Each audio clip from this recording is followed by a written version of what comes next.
That being said, we're going to shift course here to the MLB. Unofficially, officially sponsored also by Arla Cravendale. Yes, sir. Just like the game of baseball, it never gets old, even though it should have died a long time ago. What the hell?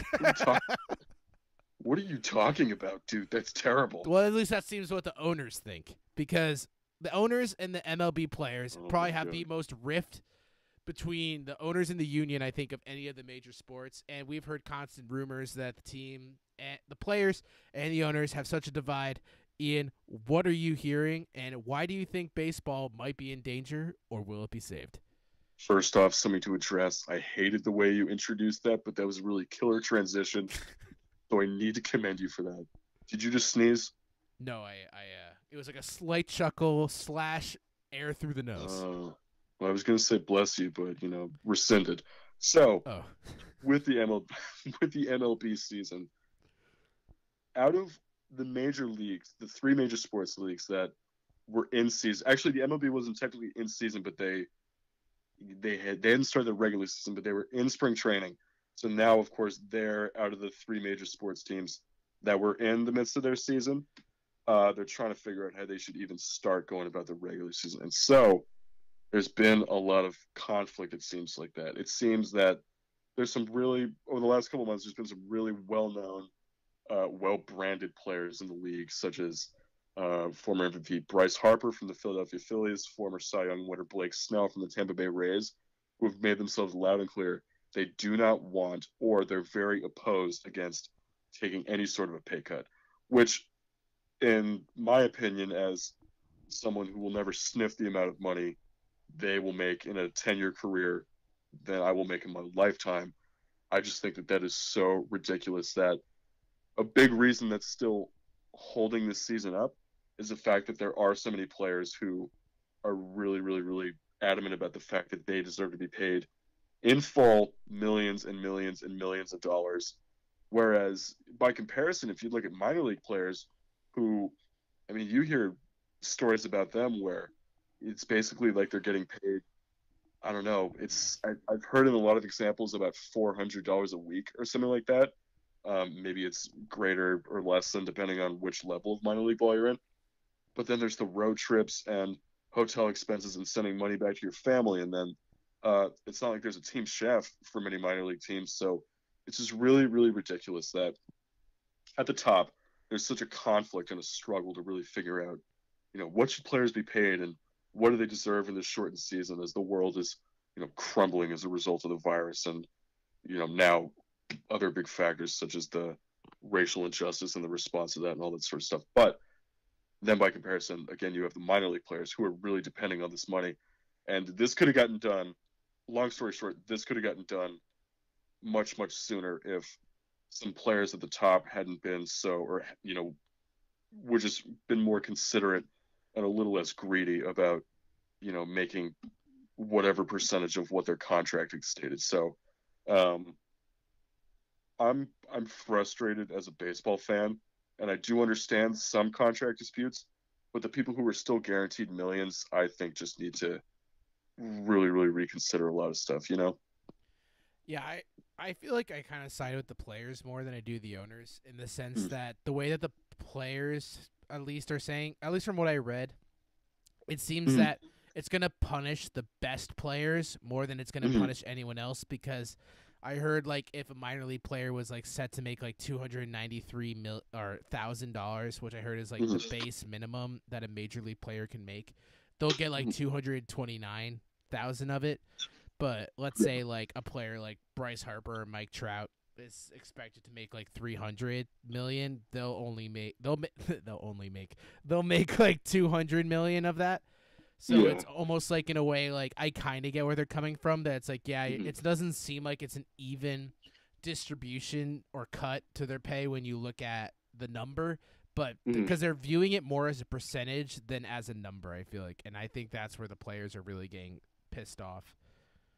Yeah, that's a good point. It makes you wonder what this struggle would look like had the regular season started and had they gotten a fraction of their games in by the time that everything got shut down, Do you think out of all the sports that I guess like the only sport that has officially come back is basketball and hockey. Mm-hmm. So, Mm-hmm. but Max Kellerman doesn't view hockey as a major sport. So, out of the major Wait. 3 sports, what do you think baseball is probably? Do you think it's the least likely to come back, or do you really feel like there is momentum towards it coming back? I think it's the least likely, because again, a big driving part of it is you had, for example, NBA players maybe upwards of 2 months ago, someone like Chris Paul, who's such an advocate for the Players Association, as and he might even be the president or the highest ranking member of that for on the player aspect is, he had been saying so long ago that they're itching to get back and they're ready to resume and they want to finish the season and in whatever way they can and get rolling on the playoffs so that they can not have the following year, the 2020 and 2021 season, be disrupted, which of course is most likely imminent. But with that being said, baseball hasn't even started. Again, they were in spring training, but with spring training, with the position that most of the teams were in, again, it was only a fraction of those games that had been played. So final roster decisions hadn't even been made. And then you need to think about, on the executive side, with those roster decisions and then staffing at stadiums and how they're going to respond to their employees who are on a lower socioeconomic standard. And so there's just so much to figure out. And I really, really, really think that the proposals they're coming up with they're a good start, but I think they're still a ways away from really gaining momentum. And so they just rejected a 76 game schedule, but then a quote was that they're moving towards playing in 2020. And then as of tonight, a couple hours ago, 8 p.m., the MLB Players Association set to propose an 89 game season, so a 13 game increase, and then expanded playoffs. So that would be the amount of teams who are competing in the playoffs would expand. So, kind of like we'll talk about it in a minute, but the play-in opportunities with the NBA, it could be really cool, and it would be really cool to see more teams in a playoff setting with a shortened season, and then seeing who the powerhouses coming into the season, like the New York Yankees and the Dodgers and those cheaters, the Houston Astros. Where would they? I'll throw the Atlanta Braves into that conversation, where they would land in a full 162 game season. But now that it's potentially 89 games if this works out, and there's more teams in the playoffs, and then the playoffs in the MLB, it seems for the most part really ride on momentum. That could be a very interesting turn of events. So I'm excited, but I really do think that with such heavy disputes still from some of the best players in the league about contracts and then owners trying to figure all the stuff out behind the scenes, it's June. It's June, and the other sports leagues are hockey and basketball have already figured out a way to come back, and baseball hasn't yet, and they haven't even started the season. So, again, long answer short, I think they're the least likely to come back, and it's gonna be quite some time, I believe, as a fan, without really much inside knowledge, of course, but just my gut feeling that it's gonna take some time. My last question about MLB to you, I guess, is for a long time you've heard like on all the talk shows, is it time for baseball to reinvent itself? Don't you think it's basically the time now for the MLB to be like, you know what, why don't we during a potentially shortened season experiment and try to regain a youth fan base that we honestly don't have? Yeah, so for myself, this goes for most things I do, which is same for a lot of people, but I'm hesitant to change. Then again, this isn't something that would directly impact me, but it would impact something I've known.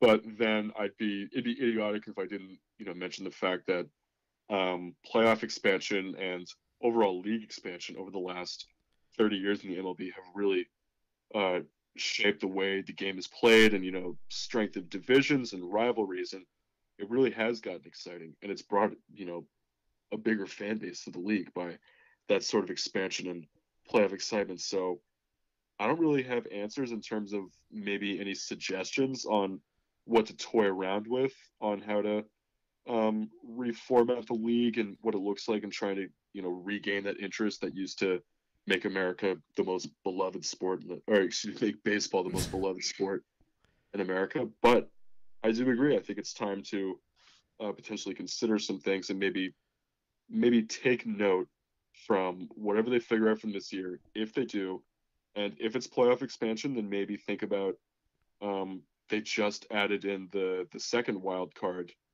game a couple years ago, and so why not maybe see about expanding to more playoff teams?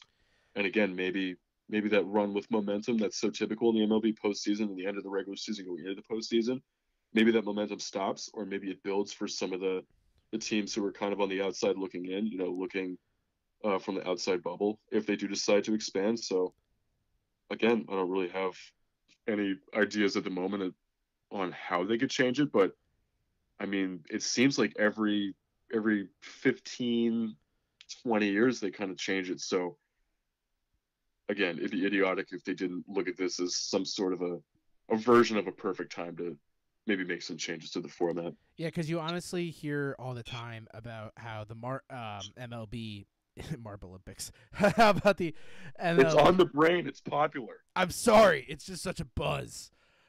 The MLB, you always hear the dumb argument being like, they should shorten the season. And it's like, does shortening the season make the MLB more exciting? The point is that the games themselves people find boring. So why is it that people always jump to, let's shorten the season? Would you enjoy, like, okay, would the NBA be more enjoyable to you if we made it 70 games? Does that really make any sense? It's not the issue. Like, it's like people think the NBA is more exciting now than it was in the mid-2000s is because it's so high scoring. And that's because the three-pointer has become such an important part of basketball. And it's either like you basically dunk it or you're shooting a three. They basically eliminated the mid-range. There's really nothing in baseball as of right now, you could correct me if I'm wrong, that you can tweak to the game within itself that emphasizes something else. It's not like when Barry Bonds and Mark McGwire played where it's a home run slugfest, except they were thinking during a point in last season, I believe, that the balls were somewhat juiced. Yeah, that has been a topic of discussion in the last 3 or 4 years or so, if I remember correctly. But, the only thing that really has ever, in our lifetime, I would say, that's really gained momentum is, I mean, with the exception of the PED discussion and drug testing in the league, like all sports leagues. But the only thing that's really, not Marble League, though. They're pure. They're just completely riddled with dairy-like bias. Yeah, exactly. It's the only thing that's really gained any sort of momentum would be the discussion to move the designated hitter role to either expand it so that the National League also has it, or get rid of it in the American League and have pitchers hit. And you can go back and forth in that argument, however way you want, but that's not something that's going to change the overall appeal and outlook and public perception. And in regard to what you were saying about would shortening a season really make it so much better? Again, I mean, they have to for this year, of course, with everything going on. But in the long run, I don't think shortening seasons in the MLB or any major league would make anything more exciting. If anything, I think it makes it less exciting, because then, I keep using this word, but the momentum that people gain at the end of the season, in hockey and basketball, it's those 9, 10, maybe even 11 seeded teams who are looking at that 8 seeded team, and then that 8 seeded team's kind of looking over their shoulder and being like, well, is this team gonna come up, and are they gonna make a run for this last spot? So in those leagues it works like that. And then with baseball, the division races heat up and the wild card races can get really exciting. And now with the added element a couple of years ago of adding in the wild card playoff game, that has made the game more exciting. And it kind of makes you wonder if maybe it's already split, obviously, into 2 leagues, American and National. Maybe if they took a note from or look at the example that the NBA and NHL have set, and maybe see about, if you're going to work with having 2 leagues, then add 4 more playoff teams in each league, so that it really would be like 1 through 8, like you see in basketball and NHL. You know? Mm-hmm. Yeah. So I don't really know if it makes you wonder, like you were saying, if now's the time to consider major changes that need to come to bring the game, I don't want to say back to life, but to sort of revive some of that excitement that it brought to the country and a worldwide audience for such a long time. But they should really, really, really take this time to think about, you know, what are we doing for the public audience? And then in terms of coronavirus, um, ravaging the game and, life as we knew it, how are we treating people behind the scenes? How are we treating our employees? And what are we doing for our fans? Because let's face it, I mean, it would suck that some players, this is going off point, but now I'm just on a tangent. It would suck, that some players some of the best players in the league are going to lose out on upwards of millions and millions and millions. But at the same time, they're still making millions. And so now it's all about maybe instead of immediately thinking about ways to bring more excitement around to the game, I think now more than ever is the time to think about the people behind the scenes. And these are major market cities for the most part. And so the people that depend on their jobs at the stadiums and the parks and, depend on it as a source of income, and how those disparities are really going to impact how those franchises are looked at by a broad audience. So again, very long answer short. Right now, it's got to be about getting back on track with the financial aspect and, figuring out how many games you're going to have this season. But then look at this season, look back on it in the future and say, what made it exciting? How could we have modified it? And how can we use that to modify how we look at the game moving forward? I think expanding playoff teams would be great. I really think that for continuity's sake, if you're going to have 4 major sports, I think the NFL is. Well, I just mean in general, if you're going to have 4 major sports in America, the NFL is an exception, but because the MLB is so, that excitement and passion for it is dying off, why not expand playoff teams? So maybe they'll toy with that this season, but whether or not they do, I think that's something they should consider in the long run. Yeah, that being said, I don't agree with Max Kellerman. I'm just saying it as a joke because I think it's one of the dumbest takes of all time that hockey is apparently not in one of the 4 major sports. He's so stupid. He's dumb with everything. Think about playoffs in all sports are so exciting. Playoff hockey is thrilling. It's action packed. It feels like every single second you're just sitting on the edge of your seat and you're gripped. Whereas, there are in basketball, football, and baseball, there are major points throughout the game. There are key moments that really grasp your attention. With hockey, that can change in an instant in a variety of ways, and the playoff periods are just incomparable.